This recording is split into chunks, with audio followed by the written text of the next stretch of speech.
Hi everyone. Hope you are doing well. This is Rupali, your host for today. I handle product business at Mukunda Foods, and given that post-pandemic there has been insane amount of shift in the how the hospitality industry operates.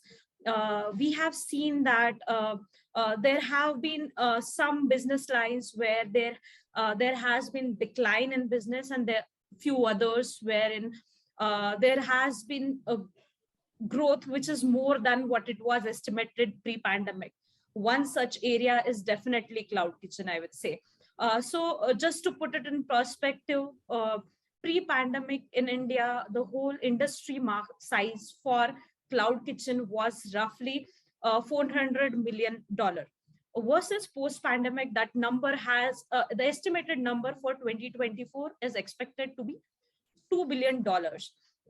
At world level, we see that the growth expected till 2027 is going to be more than 13% as a CAGR.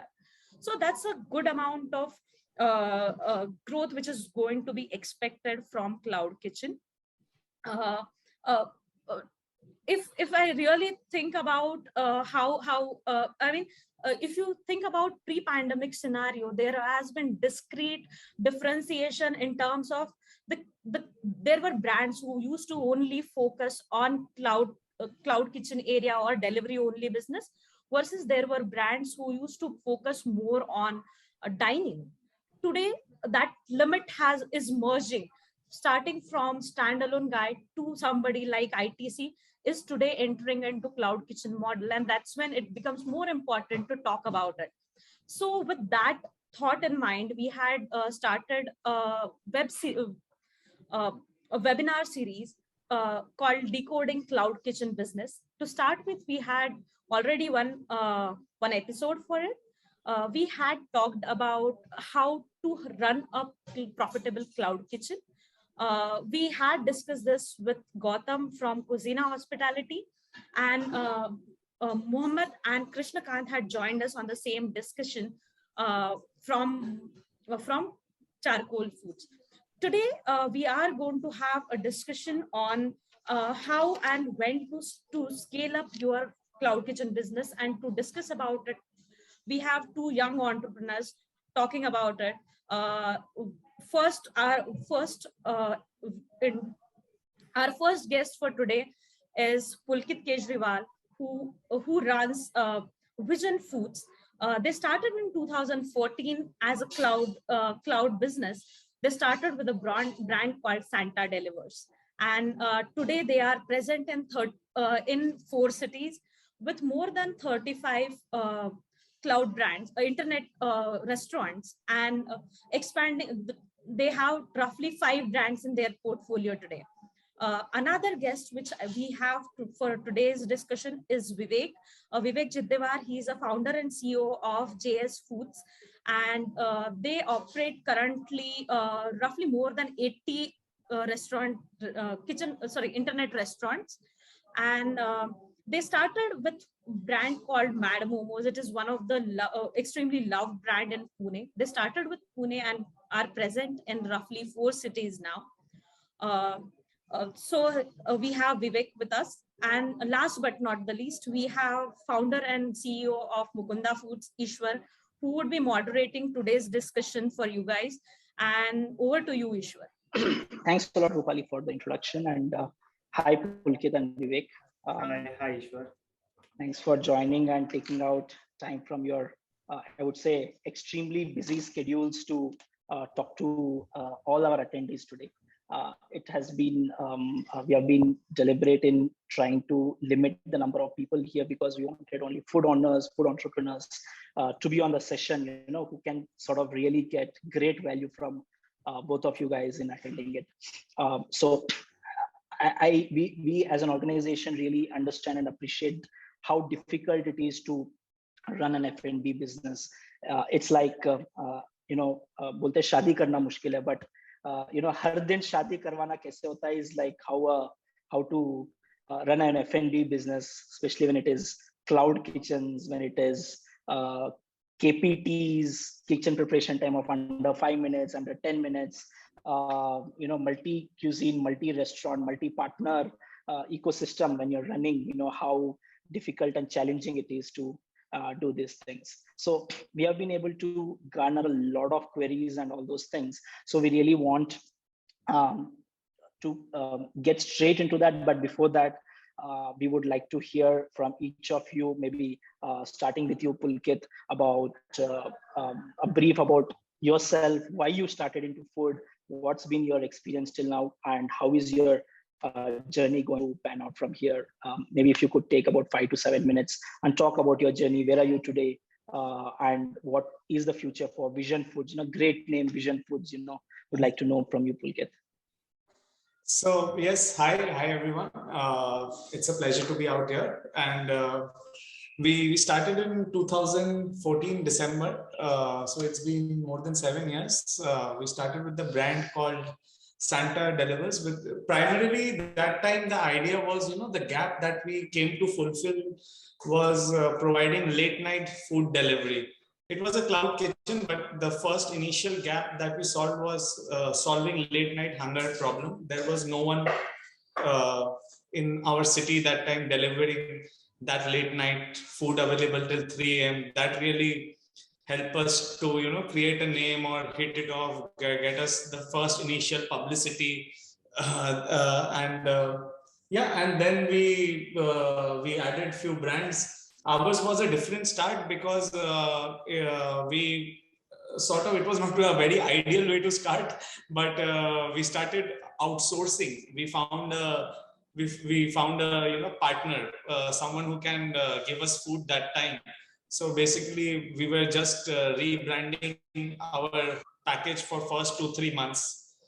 We were just putting it in our containers. That was an easy way to start without less capital, like very peanuts sort of capital, and just to test the model, how it goes. And so we launched it on the day of 24th December 2014. That is Santa Delivers, Santa Claus and everything, how it was like correlated back then. And it was good. We did simple leafleting, like just putting leaflets in the newspapers and everything. So we started getting calls. It was before Zomato, Zomato was a restaurant finder platform initially. So Zomato came up with online ordering later on, and thereon Swiggy also came later on, maybe 6 months, a year later on, after we started. So yes, it has been a beautiful journey. I've really enjoyed this part of my life, and I think there's a lot of scope in cloud kitchens in this industry.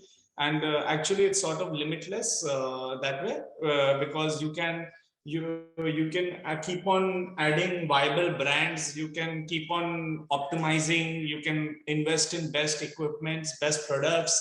And maybe like people run, one restaurant from 1,500 square feet place. We can run maybe 20 restaurants from a 1,500 square feet place. So you can do 20 times the business also that way. Yes. Right. So Pulkit, how many outlets you have right now, and how many brands you have? Right now we are having 8 outlets, including 3 franchisee kitchens. 3 franchisee kitchens. Okay. And everything Calcutta, or you have also moved out of Kolkata? We have moved out of Kolkata. We are present primarily in northeast or east, Siliguri, Guwahati. We have a setup in Mumbai. Wow. Okay, so I think many cloud kitchen owners here have this doubt. And by the way, we are streaming live on Facebook and on YouTube as well. So I think we have great participation. That's what I've been told. So coming back, Pulkit, I think this question is there on every entrepreneur's mind in the food. So when they're running cloud kitchens. So point blank, I want to come to that question first. Is business में इस धंधे में पैसे है कि नहीं? Would you make money here, or is it a fad? No, absolutely, you'll make money. It will take time. Like I believe, like any other business, but this business I believe takes more time than like people can hold on to it.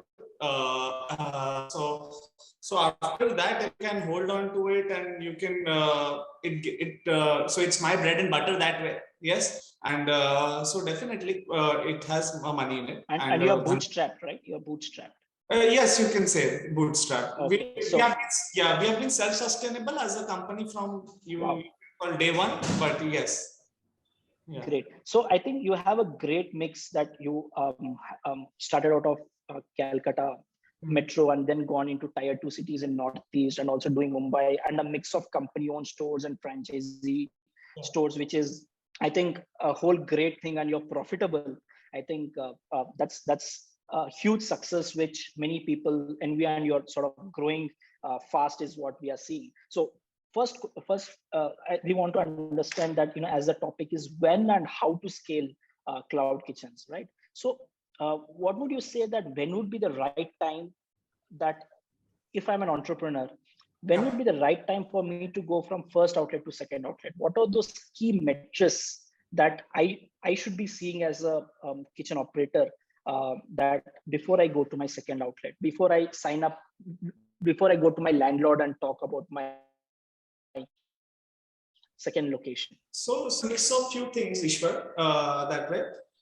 First is you need to have a minimum, orders coming in. Like it could be say 80 orders, it could be 100 orders coming in, and then after that, once you have that minimum collection, din ka galla, and uske baad, the second thing before expanding is you need to have your customers in place. Whatever your ratings are, if you consider, okay, Swiggy में मेरा 4.2 होना चाहिए, मेरा Swiggy में 4.3 होना चाहिए, तो वो अगर मैंने मेंटेन कर लिया, and if I have maintained it for few months, so I think if I can replicate my success in other places as well. If I can do it in one place, I can replicate in other places as well. So I think that is the way you need to have a minimum orders coming in. It looks like, okay, you have got some stability with the orders. You have this 80-100 orders coming in daily, and you have your customers satisfied, really happy customers, repeat coming in. So that's the time you take a call, and here you expand to your next kitchen. Got it. So you say that rating of 4.2 plus and orders of 80 to 100. When you say 80 to 100, is it 80 to 100 SKUs or 80 to 100 KOTs? KOTs. Okay. And an average order value of, say, kitna bolo, you have 200, 300. Is that material or it's not? It's not that itna relevant nahi hai, but I will say kya chalo 250 se 300 hoga to sahi hai, because it's in my case it works like that, but maybe some people work in low AOV brands, to aap uska orders ko 150 tak le jao, so you do that thing kya chalo isme 150 order aa gaya. Got it. And your fixed cost component should be, it should be like you shouldn't have like high fixed costs that way. Should not have high fixed cost. Got it. So I'll come back to you for more answers on fixed costs and how do you add new brands? How do you go to new cities, and that franchisee versus own store? I'll come back to that. But before that, want to come to Vivek. When I first saw Vivek, I thought he was somebody who was planning to start a business. Very frankly, Vivek, aapko dekha tha, that's what I first felt. Yes, but yes. when you said people say the same thing. But when you said Mad Momos, and oh wow, I heard of Mad Momos in Pune, and that's when I said, oh wow, he's the founder of Mad Momos. So Vivek, great. Would like to know about your story. How did you get into food? Why you got into food? And what has been your journey in the past few years? How many stores? If you can give us a 10,000 feet view. Yeah, hi Ishwar. Thanks for calling me here. So we started off in 2016 when I was in my first year of my MBA. So we started off as a roadside vendor for Momos, and I was having very free time, so I thought let's start something, and wasn't having enough capital to start a QSR or dining outlet. So I thought let's do it on the roadside and see how the response is, what customer. How the customer will react to my product and how it will go. So I outsourced the manufacturing part and got the momos and started selling roadside. And within 3 to 4 days, I faced many problems and many challenges on the road. And I used to sell in the evening after the college around 6 to 9 or 10. And after 6 to 7 days, we started picking up. We were selling around 2 to 300 plates of momos, and I kept a guy. That was the first success I had when we started. So after that, we were there on the road. We were there for around 6 months, and after that, we took a small space in Vimannagar, which is nearby airport. When we moved to the QSR outlet, suddenly everything changed. The perspective changed, the costing changed, the rentals changed, my liability increased, and customers were not coming to the outlet because I took up a space which was very small, and it was inside Viman Nagar. It was not on the road or something that would be visible. So we had a failure there. Nobody was coming to our outlet. We were facing huge challenges. Liabilities were increasing. The credits were increasing from the vendor. Everybody stopped giving us material and all. So we were in a huge problem. So then we thought, if the customer is not coming, why not go to the customers? So we started home delivery. We used to deliver from morning 6 a.m. to morning 4 a.m. And we used to deliver not just momos, everything: sanitary pads, medicines, proteins, move, condoms, everything. Whatever you have to order food from us, we'll get everything. So you were Instamart and Swiggy together back in 2015, was this? Yeah, but the mandatory part was you have to order food from us. Then only we'll get other things. Okay. So yeah, this is how we increased our customer base. And then we thought, okay, only food industry is not tech enabled. When this will get tech enabled, then we'll have a huge opportunity in this market. And we started a home deliveries, and then we expanded to different localities. This is how we did for around 3 to 4 years, and only Mad Momos. We were scaling only Mad Momos because it was easy thing to do, and there were not many competitors in that space. Momos was not that popular, which is right now. The bubble was not created in the past 3 to 4 years. So yeah, we did our own deliveries at that point of time because Swiggy did enter the market. Zomato was there, but it was only aggregator. No delivery was done by them. So we partnered with Food Panda, Tasty Khana, then JustEat.in. So everybody used to give us orders, but nobody was delivering the food. So we used to deliver the food. We had our own fleet. I used to deliver. My partners, my co-founder used to deliver. So this is how we started, and we scaled the business. Got it. So how many outlets now, Vivek? Right now, 13, and one more we are opening next week. So yeah, 14. And would you say all of them in Pune? Some are in Pune, 2 are in Mumbai, 1 is in Bangalore with Mukunda Foods, and 1 is in Nanded. Oh yeah, you're part of the cast. Yeah. So Yes. 1 in Nanded. So you have tier 2. You have 2 metros and 3 metros: Mumbai, Pune, Yes, and yes. Bangalore. Mm-hmm. And what cuisines, Vivek? So we are doing maximum number of cuisines. We are doing North Indian. We are doing a semi-Indian with parathas. We are doing fast food. Then we are doing healthy. In healthy sections, we are doing breakfast and juices.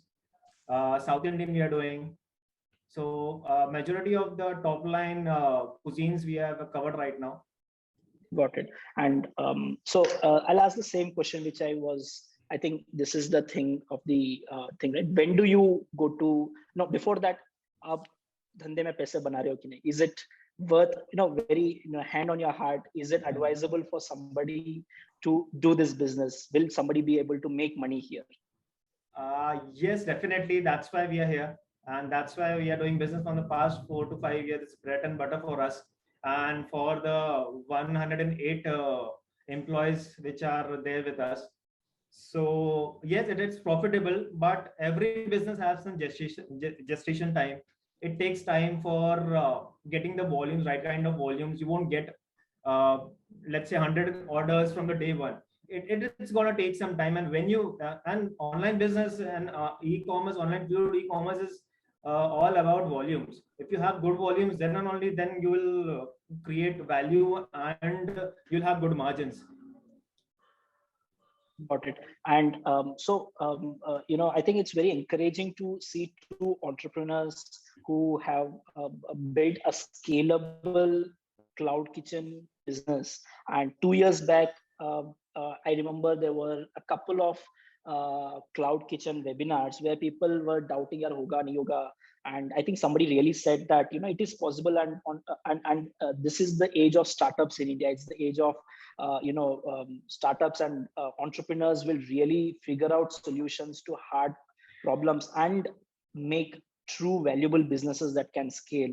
And really glad that you both are I think leading this space. So Vivek, the next question, I think, which why everyone of us are here, is when would be the best time to go from one outlet to second, third, fourth, at least to the second? What would be that thing? What would be your advice to me as a food business? Say I have one outlet, when should I go to my second outlet? So while expanding and while scaling, we follow a proper procedure for our outlets whenever we expand. When to scale depends on two factors. One is what kind of cuisine you are doing, and what are the users who are ordering from your cloud brand. So when I say cuisine, there are three types of cuisine which we have segmented. So one is universally accepted cuisines, which are South Indian, North Indian, let's say Chinese for that matter. The second one is mid-level accepted cuisines, which are Lebanese food, Mughlai cuisine, Goan cuisine, or regional specific cuisines. And the third one is niche segment. So in niche segment, you have Japanese, you have Mexican, Greek, Spanish cuisine. After that, we have differentiated the users into three segments. So one is LI user, which is low income group user. The second one is mid income group user, which is MI user. The third one is high income group user, which we call as HI users. So you need to find out, and you need to accumulate data where your orders are coming from. Let's say if you are having a cloud brand which is having cuisine which is universally accepted. Let's say I'm doing South Indian or North Indian. So I need to understand what kind of LI and MI users are ordering, MI, LI or HI user ordering from my cloud. So let's say LI and MI users are 60 to 40% of both LI and MI users. So my numbers should be around 200 to 250 OPD, which is orders per day, to be able to be profitable. The volume should be there, because in this space there is massive competition. Price war is going on. You need to have, you will have very thin margin in this. The second is mid-level. If you, let's say if your cuisine falls into mid-level segment, then the competition is there, but it is not as massive as compared to the first category. So let's say you are doing around 40% of LI and 40% MI users are there, and 20% of HI users are coming to the platform. So you should be doing around 150 to 200 orders per day to be able to think to be profitable. That volume should be there. So you'll get good margins out of it, because the margins here are decent, but not that good as compared to niche segment. Let's say if you are doing a cuisine which is a niche product, let's say you're doing sushi. So in this segment, you'll have HI users. Your the ticket size would be around 600 to maybe, let's say 600 to 1500. So you should be doing around 50 to 80 orders, and you are good to go. The profit margins are healthy, and this is when you decide that you can open to next location or city, and you will be able to make profit out of this. Got it. So got it. So as your advice would be, I need to first find out, is it a LI, MI or a HI kind of a cuisine, and depending on that, there should be a limit to, it should be 200, 250, 300 or cost of it, and then depending on that, the number of orders. And you feel that once we hit that number, that would be the right time that I need to go to my next outlet. That's right. See, to be able to get this kind of data, you need to spend around 10 to 12 months in the aggregator platforms. That's when you will get a relevant data, and that relevance would be there, that this data which I have created, this data which I have segmented, would be beneficial from my brand, and which I will be able to replicate into other areas and other cities as well. Got it. Fair enough. I think that's a great benchmark. So just to understand both of your, like, if as you both are advising the entrepreneurs, and one amongst them is that look at the orders depending on the cuisine, the price. Is it a sushi, then maybe it's 50 orders. If it's a low cost kind of say a roll or a wrap, then you should do at least 200, 250 orders, and then somewhere between of that, and spend 12 to 13 months, 15 months in that market to understand the dynamics. And if you're able to achieve 4.2, that's when you say, you roll up your sleeves and say, chalo yaar, abhi isko bada banate. Is that answer right? If I can sum both of you up, Vivek and Pulkit. Yes, I think it's right. Got it. Yeah, I also be the same. So one doubt which I think there are a lot of questions coming in, guys. So please continue to ask questions. At 3:40, we will end our discussion and get into the Q&A part. 3:40, 3:45 odd. So one more doubt I have from which people keep asking me continuously is, say Bangalore, Indiranagar is a great market. Or say Chennai, say Nungambakam or Anna Nagar is a great market. Hyderabad, you say Banjara Hills is a great market. And if I'm able to do those numbers there, is it still true that I can replicate success, or should I again change my strategy depending on location to location? See, we do change our strategies according to the location. Let's say Indiranagar. So Indiranagar is more MI and HI specific. There are more mid-level income group is there, and majority of them are high income group. So I'll place my product and costing and the MRP of the product, the rate of the product should be according to the area, and the product should be according to area. This is what I feel. Okay, so if I'm able to create a HI market in Indiranagar, so you say I scale up to more Indiranagars or more Salt Lakes of the world to get that number. Yes, but to be able to find HI centric area is very difficult because it's only 1 to 3%, let's say.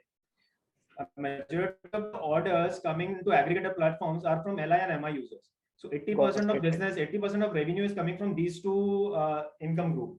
And these are the people who are generating revenue and volume for aggregators and for us as well. Got it. So coming back to you, Pulkit, now we spoke about when to do. I think we have a fairly decent understanding here. Now, what would be the steps that you would advise? Now you have gone from one outlet to I would say 11, 12 outlets, where 8 are your own and 3 are franchisee. So what? And I'm sure there has been a learning curve for yourself. What you did in second outlet and what you are doing in your 10th outlet will be very different. So what are those things that you're doing different today? And that's the how part of it. How do you actually scale? Okay.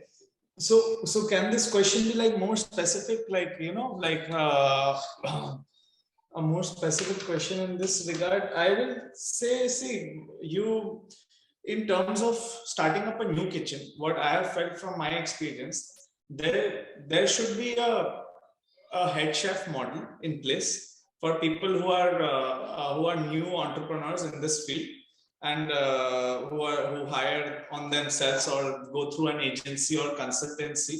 So it's best to have a senior figure who understands the kitchen very well, and people should carve out a budget or their fixed cost towards that, because that person is supremely important in building your team from the nascent stage.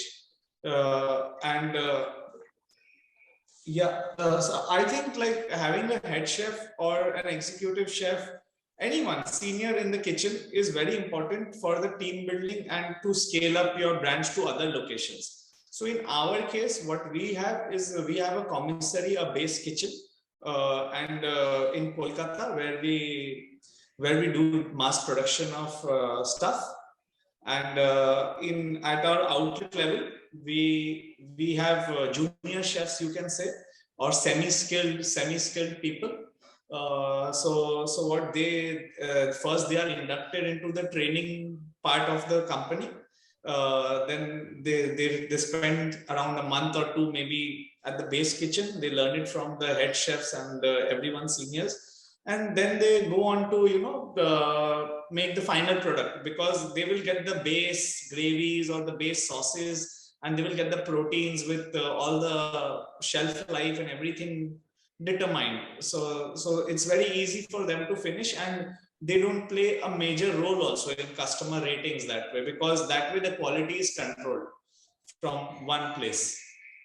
Got it. So if I understand from you, Pulkit, is what your advice is, once you scale, have a executive chef in your base kitchen who designs the recipes, who Yes. designs your food, do backending as much as possible, Right. and do the finishing at the kitchens. Yes. Is what your advice would be. And at the finishing level, don't hire expensive people, have mid or low level people, Yes. train them and ensure that, and you are ensuring in your model that the end deviation of food na zyada problem nahi hona chahiye, because bulk of it is sort of taken care at the central level. Yes, and थोड़ा सा cuisines के ऊपर depend करता है. जैसे in terms of when you're cooking Asian food or something, so you need skilled people. But in terms of if you are doing biryanis or you're doing something like North Indian food, so you can do it from your base kitchen. Everything is your base gravy, base sauce, and everything. उसको तो बस biryani order आने से काट के देना है and everything that way. So got it. So that's on the operation side, Pulkit. Yeah. Now, if coming to the demand generation side, Yeah. because what you are doing at one kitchen, you understood Correct. your metrics, your customer, your data. Now, how do you do it at scale? So in terms of demand generation, you have to be a part of, I believe, deep discounting also, and you have to spend on the marketplaces, buy clicks, buy ads, whatever it is, and that's like a never-ending process. Once you get into this business, you have to do that to sustain yourself, because whatever, like if you stop that, you'll definitely see a decrease in your sales or in your volume, because if you stop, it's not like all the other 1,000 people will stop. They will still give discounts, and it will keep on continuing that way. Got it. I think somebody also asked a question about that, if you're continuing to do discounting and with the aggregator costs and all coming in, how do you make it profitable then? Because you're saying continue to do discount, don't stop that. Yes. So on the cost side, you taken care from back ending, and there is a limit to that. You can't really squeeze, because you want to give good quality at the end of the day to your customer. Right. Now, what would be your advice when it comes to how do you ensure be profitable when you really continue to do that discounting? How do you do that? So your per order burn, okay, your per order burn will come around 20 to 22%. Okay, if you are part of any major schemes right now in either of the two best platforms, so your per order burn will come to 20 to 22%, and even if your food cost is around 40%, like biryani, in terms of something rich cuisine, the food cost is high. If you are doing burgers, it will be 5-10% lower than biryani. So 20 to 22% is your burn amount, and maintaining your food cost is very important in order to incentivize your customers, in order to run discount. So having your hands on the food cost is very important. So ultimately your burn will come to 20 to 22%. That's what our burn comes to. What do you mean by burn, Pulkit? Like how can you? Per order discount, basically the burn. Per order discount. Yeah, per order discount. So you're saying the only way to do is you can't really control. You need to do that burn. The best way you're saying is to control your food cost. Yes. And your other operation cost. Right. Got it. And what are the ways you would suggest to reduce operational costs at an outlet? See, once you scale, that's the beautiful part of scaling, because you will have a base kitchen at one place, and maximum, if you even gain a lot of volumes, you just need to increase one person over there that way. So you can do mass production from one place, and you can run 5-6 different kitchens from other places. So you get volumes. It's about achieving volumes first, and then working with the best vendors and optimizing your food cost, everything. So you have to price your menu well. That's what your chef or your team of people who work in the product, they will do. Ideally keep your food cost in between, say, 30%, price it according to 30%. Yes, if in case of North Indian food. Got it. Yeah. So you're saying that पैसे खरीदने में है, बेचने में तो कमी है. पैसा बचा रहे हो वही कमाई है actually में. So that's there. And how much technology plays a role in your kitchen? It plays a huge role. It plays a huge role, right from POS, or you can say ERP, to even your products and everything. It plays a huge role in consistency that way. Yes. Got it. Okay, so there you go, guys. Technology plays a role, and our products also play a role. Thanks a lot for bringing that up, Pulkit. So coming to you, Vivek, if we want to take it up from first outlet and really scaling up, now we got those metrics, we understood that that's the base of kitchen, and now we want to scale, and now you have scaled beyond those 12, 13 outlets. What would be those things that you're doing different now that you didn't do in the second outlet? What have been your biggest learnings, and what is your advice on how to scale? Like as Pulkit said, base kitchen rakho, cost kam rakho, optimize karo. What have been your learnings, and what would be your 2 to 3 most important advices to the entrepreneurs here? So right now, what we are following is we have kept it simple. Whatever we were doing it before, we have improvised on that, and everything which we are following is very basic. So whenever we want to expand, we see the location, what location we are going at. The location should be around 6 to 7 kilometers. There shouldn't be any cannibalization. Let's say from my existing location, the other location should be around 6 to 7 kilometers. Then comes the getting all the licenses and all, because you need those licenses to get onboarded to these aggregators. You won't want your kitchen should get ready and you are sitting and you're ready to go, and your restaurants are not live. So we get the second part is we get all the licenses and all that the work started. The third is supply chain management, which plays a very important role. Also, before supply chain management, we hire more people than required, because the attrition rate in this industry is very high. Let's say for a new outlet, I want around 7 people. So I want around 5 people. I'll hire around 7 people. And we hire freshers. We train them because our SOPs, our backend processes are very simplified. Our SOPs are in place. So we train them for around 2 to 3 months. On-job training is there. Once we train them, then we sort out the supply chain management, which is there. We want to do we want to procure locally, or if we are doing some product from our base kitchen, then how to supply it. If it is a frozen product, then we use supply chain logistics a lot. This is how we do it. Got it. So Vivek, so you say hiring freshers, training them on the job, and hire more, so that you say that attrition is high, so that's important. Attrition really is very high. Yeah. Okay, attrition is important thing. And what are the other things that as an entrepreneur we need to keep in mind when we are scaling? Okay, so we need to be aware that attrition is high and all that stuff. So that's a great learning that entrepreneurs should keep in mind. What else that needs to be kept in mind?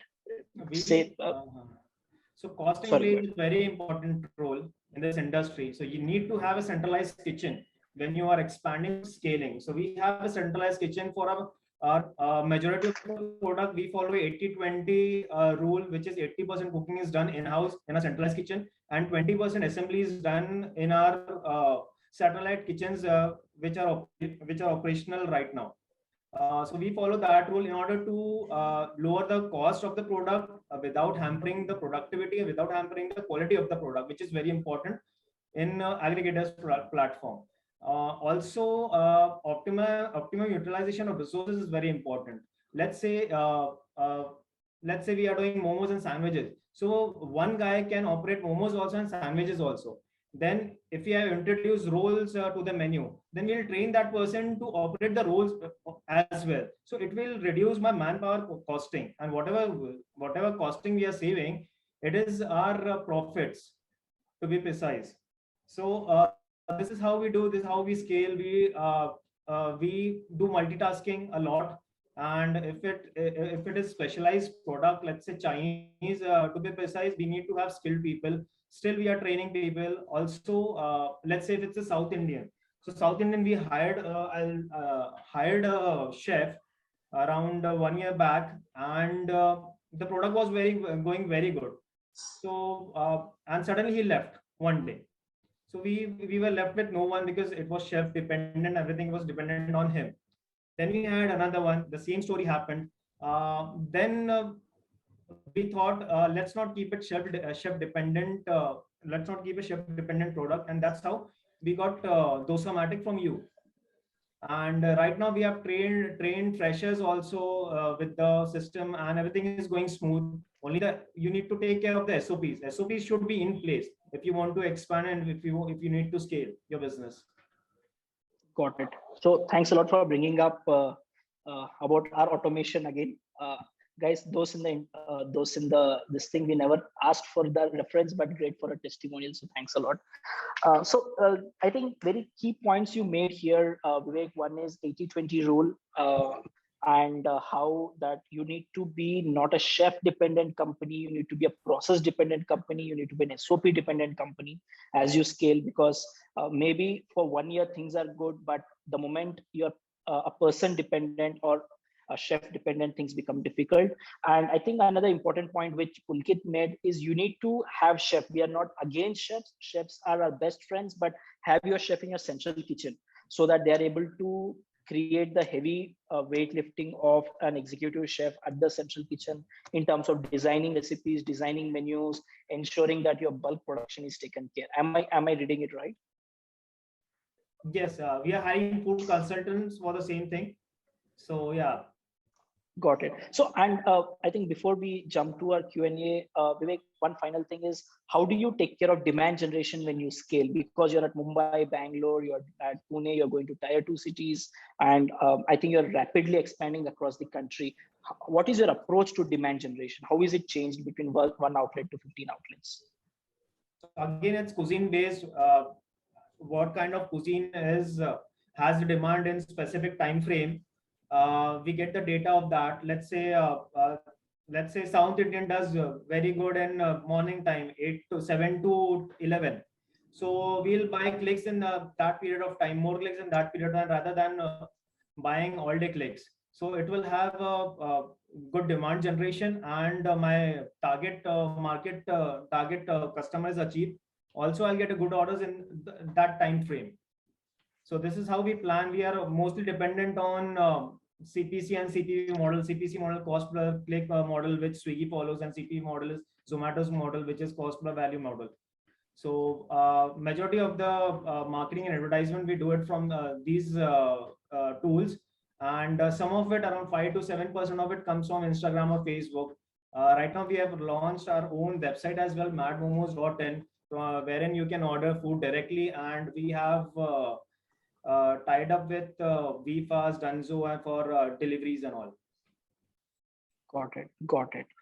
Great. I think that's super helpful, Vivek, on how we are doing this. I think we will get into the Q&A, but before that, I think Rupali has a presentation to make about our products and about the new innovations. We'll give about 4 or 5 minutes briefing space to Pulkit and Vivek. You have been speaking for a long time. And then we will catch up with, I think there are about 14-15 questions live and another 15-16 questions from YouTube and Facebook.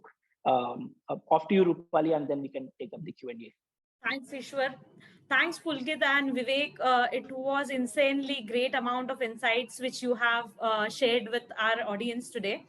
As rightly said by Pulkit, जो पैसा बचा रहे हो वही actually कमाई है, right? So it is very, very important. Both of them really talked about how attrition, hiring, training, consistency, repeatability, all these things becomes very, very important in terms of when you really think about scaling up your business. And that's where our products, kitchen bots, which are going to help you. So let me share some of the videos which can give you brief understanding about automation, and later on we can connect. So is my screen visible? Yes. Yes. Okay. Yes. Yeah. We have multiple automated equipments. Right now, what you are seeing is a walkie. Fundamentally, it's a automated kadhai, or you can say a wok. Whatever can be done on these equipment, kadhai or wok can be done with this walkie. Here, temperature. You think about anything like Chinese, Indian curries, starters, soups, your Indian gravies. All these things can be made with these equipments. Even a person who is working on Indian, like Vivek said, if you want to have Chinese, you need to have a Chinese chef. But with this equipment, even a person who used to make Indian now can make Chinese. So that's the beauty of this product. That's when you really save on cost in terms of manpower. And this is a very easy equipment to be used. Another equipment which we have is a e-pan. It's an automated grilling machine. Anything which needs to be grilled, from your frozen parathas, um, your regular parathas, triangle parathas, to burger tikkis, buns, kebabs, everything can be done with the help of this particular equipment. And the operator who is going to use it, again, it is kind of unmonitored cooking, which really helps in terms of person's multitasking. So at one go, any one operator can really work on 2, 3 equipments, which helps you gaining efficiency.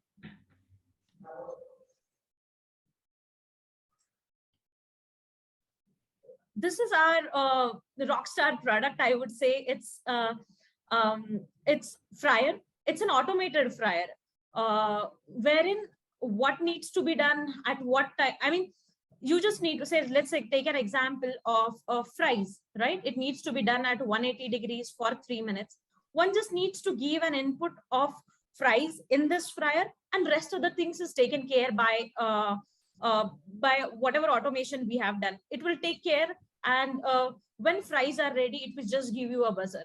So roughly 90% of time is being saved here. So this is just a glimpse of whatever automation we have.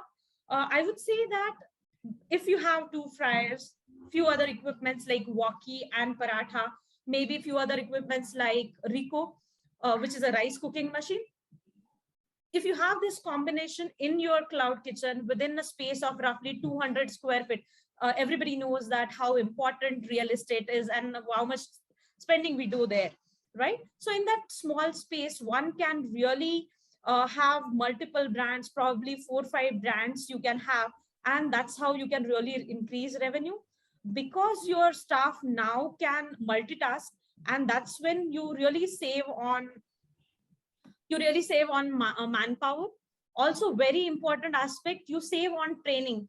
Like Vivek multiple times talked about, attrition is a real problem, right? And that's when you don't need you really don't need somebody who is going to stick with you. Even a new person comes in the in your kitchen, still that person will be able to take care of your operations probably in a half a day's time. And that's when you don't need to have buffer in your kitchen. So these are the main points because of which your operational efficiency is really going to increase with this automation. If you are keen to know more about these automated equipments, how it can really help you, we please get in touch with us, or share your contacts in the chat as well, or you can visit us at mukundafoods.com. For now, I think I'll give this control over Ishwar, and we can take some questions from the audience, which we already got. Thank you. Great.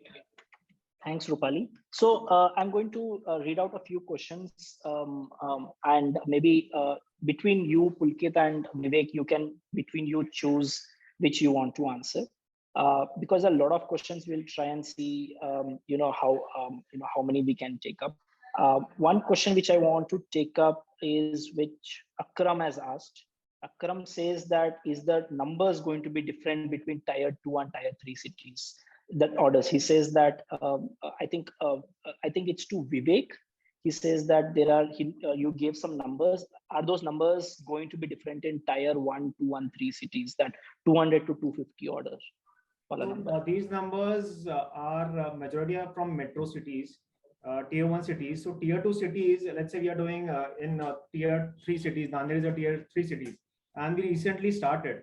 But we have got a very good response. The discounting part is it's not as that deep as it's there in tier 1 cities. You have to get less discounts in tier 3 cities because the competition is very low. Right now we are getting around 10 to 20% of discounts, and we are doing around 50 to 60 orders, and it's been a month we have launched there. So tier 2 cities, you have got a very good advantage because everything is new, the products are new to the consumer. There is very less competition.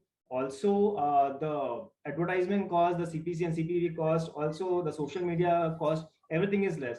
So yes, the number changes. You need to do around 100 orders. You are good to go because your liabilities are very less.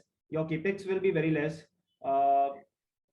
So yeah, things changes according to the tiers, the cities. Got it.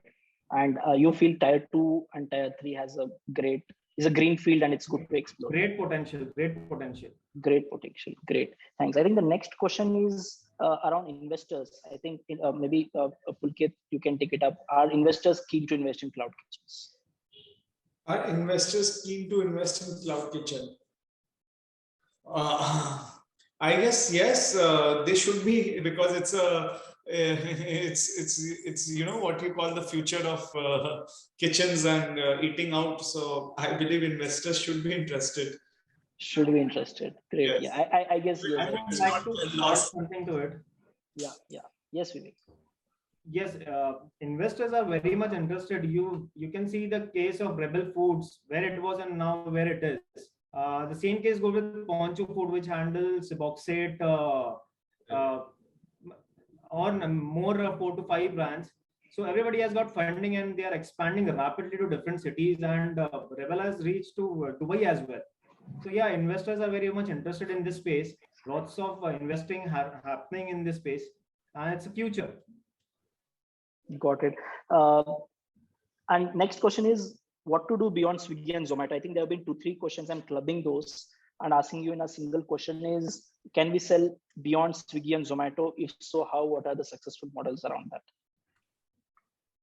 So what we were also thinking the same. We were also thinking and planning the same thing. So what we have done is, I've already told you, we have already launched madmomos.in, wherein you can order directly. You don't have to go to Swiggy and Zomato. You can order directly. You'll get more discounts from other than these platforms, and you'll get delivery as well.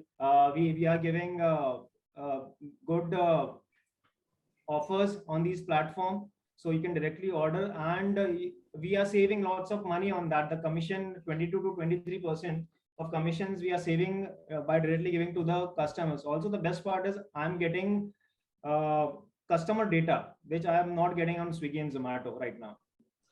Okay. Do you agree to the same thing, Pulkit? Do you think self website or self app is a great way to expand? I think it should be done, but I don't think it makes a lot of difference right now. If you are doing it in a very bigger scale, then it's good, because देखो अगर आप अपना app को कितना, you don't have a that way backend team for updating your app, be in sync with what the user experience is in Swiggy and Zomato that way. So बहुत मुश्किल है लोग को रिटेन करना, मेरे को ऐसा लगता है अपना ऐप में, because I have tried out building my app, but it's like a long back thing. 5-6 साल पहले मेरा भी ऐप था Santa Delivers का, फर्स्ट ब्रांड का, पर मैंने उसको डिस्कार्ड कर दिया, मतलब मैंने उसको डिस्कार्ड कर दिया. पर हाँ, अभी जैसे आपका डंजो वगैरह से अगर आपका सेल्फ ऑर्डर्स आता है, all those models and everything, it's good. Your website, you should keep it updated as an organization. If people are ordering, great, but I don't think there's a lot to expect from that. Got it. And what would be your suggestions for an inventory software? I think there have been some questions. Do you want to answer something there? If you're scaling up, you definitely need to get a good inventory software in order to keep your costing in quality. Got it. Next question is, how do you ensure a successful franchisee outcome when you're franchising your brand? How do you ensure a successful franchisee outcome? Like, I think the question is, how do you ensure you give a good franchisee, and how do you make your franchisee model successful? So we are very new to it. We have just given a franchise. It's been 1 month right now. So I guess Pulkit would be able to answer this question. No, it's been 2 years, but I also think that I'm not being going very aggressive on the franchisee front right now, because I need to sort out my supply chain management and everything. So yes, I've gotten like good experience from my initial 2-3 franchisees, but I think I need to work out a lot more on that front to make it viable, successful for people who are putting in money in my model and everything. So yes, I think. If you have your products really optimized with your SOPs, well-defined SOPs, then it's good to go for franchising. But if there is a lot of complication involved in your products, it needs to be, freshly made in each city and everything. So maybe it's not the right thing to buy a franchisee of that model. So any people who are looking to, invest in any sort of cloud kitchen franchises they should look from the product line के हाँ भाई मैंने पैसा लगाया, मेरे को इतना झमेला नहीं चाहिए चलाने में, मेरे को एक लिमिट तक का काम करना है, उससे मतलब उससे ज्यादा मेरे को झमेला नहीं चाहिए इसको चलाने में. अगर I cannot give like a investor who is investing in a franchisee, he has to leave everything behind and then sit in that store. It's not very beneficial for him or her that way. Got it. Yeah, Vivek, you want to add something? You had raised your hand. No, I haven't raised my hand. Ishwar, I would want to add a few points based on specifically for this model. This question, based on what we have discussed with multiple our customers who are probably top players in the industry. When people really think about franchisees, there are some pros and cons to it. Like Pulkit said, your capex is limited here when franchisee is taking up. Versus your control becomes a secondary in that case, and how to really maintain the product quality and what you're really delivering to your customers that gets compromised to some extent. So I would want to add something here, like we have, as Mukunda Foods, we have launched a model wherein it takes care of both the aspect which are flaws for capex investment is higher in case of your own business versus control is lower in case of franchisees. We have launched a kitchen as a service model called Nucleus Kitchens, and that really solves this problem. I think Vivek can add on few points and his experience here. How this is basically it is giving you ownership of the brand. Also, you can deal with your own customers, but at the same time, whole operations expenses is taken care by the supplier or service provider. So Vivek, over to you. Yeah, it's a very good model, kitchen as a service. We have been recently tied up with Mukunda, and we are very much satisfied with it because we don't have to take care about the capex, the operational cost, licenses. License as FSSI, you will require FSSI, but other than FSSI, all the other things are taken care of by Mukunda. Also, everything is automated, so you don't need to take care of the quality. The quality checks are also done. They have the professional chefs there which design everything, and everything is automated. So it's a very good platform if you're looking to expand to different cities. Got it. Thanks, Vivek. Pulkit, I think this question you can take up. How do you ensure that your employee retention is higher? How to retain staff for a longer run? Okay. So the basic, the primary rule for keeping human beings is treating humans as humans first, and after that, giving them the right facilities. Like in the restaurant industry, it's a very common norm to provide accommodation to guys, junior guys that way, and meal on duties and everything, provide ESI, PF, some health benefits that way. So that is very important, and you can incentivize your employees in a certain win-win model. It could be like directed to what matters the most to you, might be ratings, food ratings. So yes, you can give one unit, one kitchen team this target of keeping the ratings at this level and providing them a certain incentive also. the great thing about our journey is our alteration rate has been very low, since I have my team members, my founding team members, right from who were delivering food. Right now they are managing outlets and things. So yes, we have seen growth in people. We have given growth to people that way, and we have concentrated on the in-house talent a lot. And it has really given us a peace of mind to grow also. Yes. Got it. So treat people like people, give them the due respect, give them the food, give them a growth path, create a good culture, and give them opportunities to internally promote. You would retain people, is what you are saying, Pulkit. Great. The next question is, either of you could take it. Is it cloud or a QSR, which is better? How do you choose between a cloud or a QSR? It depends on you. You can have a cloud kitchen as well as a QSR, which will give you stability. If you have that kind of budget available, then you can definitely go for cloud kitchen and QSR, because with dine-in and QSR, you'll save a lot on commissions, and at the same time, if you're getting good number of orders online, that will add a good volume as well. Got it. I think the next question is, how do you ensure that you are profitable? I think we discussed about this, but maybe I think we could use this question as the final question for closing comments as well, because we are out of our time, but maybe closing comments can be, how do you be profitable? And I think closing comments from you, Vivek and Pulkit. So I'll make it short. You need to keep your cost low in control. Then optimum utilization of resources is one very important point which should be taken care of. And the third thing is volumes. So you need to have volumes if you are doing only cloud kitchen. Sorry. Got it. Okay, Pulkit, from you, how do you become profitable? So yes, I'll second Vivek there. You need to control your costs. You need to achieve volumes, because without volume, it's not a good picture that way. And you have to really commit a good 1.5 years of a span to know whether this is really working out or not working out.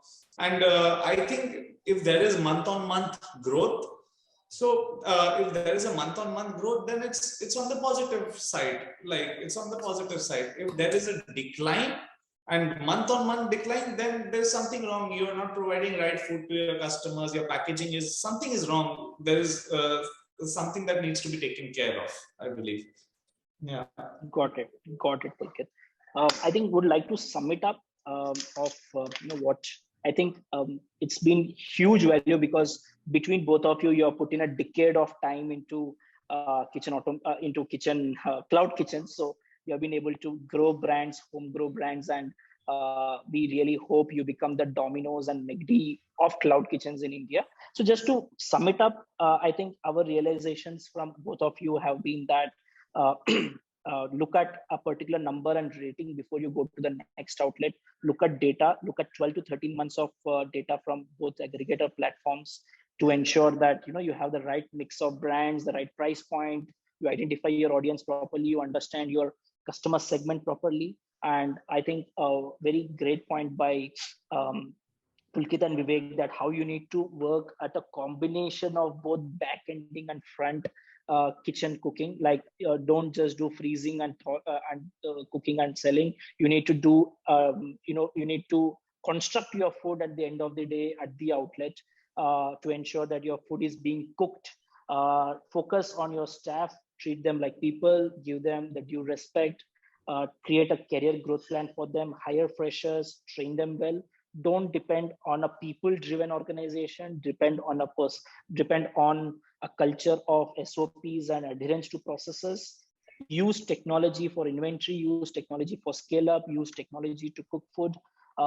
Paise banane mein, you need to earn money. You need to reduce your costs. So focus, I would say, with a samurai sword. Cut costs, cut capex, cut operational costs. cut your food costs, continue to do marketing, and I think focus on those key basic things, and you will be able to really scale up. I hope I've been able to do due justice to your journeys, guys. And again, once again, from bottom of all our hearts, thank you for your time, for coming and sharing with all the entrepreneurs here and patiently answering all the questions. And thanks all for joining. And we would look forward to a new program every month from here on. Have a great day, guys. Thanks, Ishwar. Thanks, Pulkit. Thanks, Rupali. Bye, Pulkit. Thanks, Vivek, Pulkit, Ishwar. Thanks. Bye. Have a good day.